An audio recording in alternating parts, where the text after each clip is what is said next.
which begs the question, do you allow people to determine your reality? Um, because to some extent they do. They trigger your reality. They trigger your personal effect of reality. You have to accept that. But it doesn't mean they define your reality.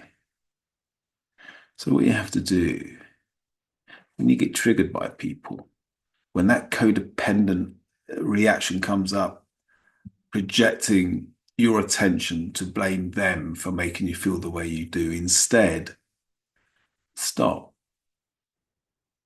See that as an opportunity to grow. So as you're about to react, just stop. As awareness, stop. And where that emotion is pouring into your attention to project blame or anger or resentment, remain as awareness instead. Allow that attention not to be identified with. And what happens then is that attention goes through dissolution because attention needs identification to survive. And if you're not identifying with it, it goes through dissolution. This then allows for the emotion to go nowhere.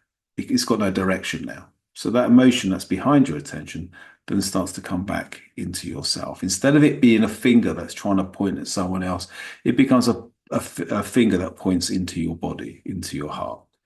And you allow that emotion to return back to the body. And when it returns back to the body, you allow what's inside the body, where it lands, to associate to this awareness. Here, you begin to see where it was you identified with the body and where you then become the thought of the body. And instead of going out, you allow this body, instead of going into the mind via the emotional projection, you can allow the body instead, that emotion instead, to associate to consciousness and allow it into consciousness and allow your consciousness to be the seeing of what you feel in the body. Here, you can then say, see it, all of those things.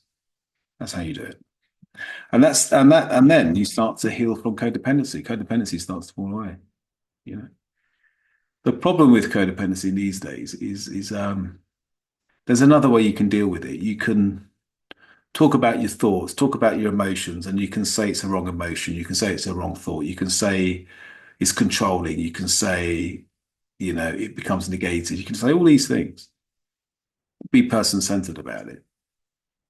And by doing that, you can then remodify the emotional, mental pattern of self, and you can make a better one. But why do that?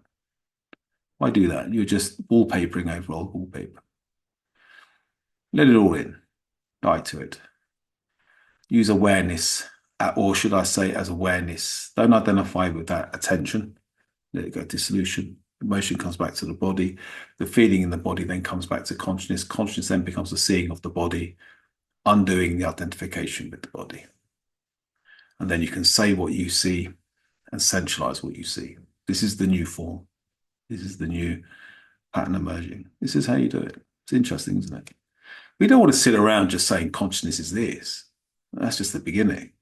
We want to know how consciousness undoes all of this via consciousness itself, not doing anything. And this is how you do it.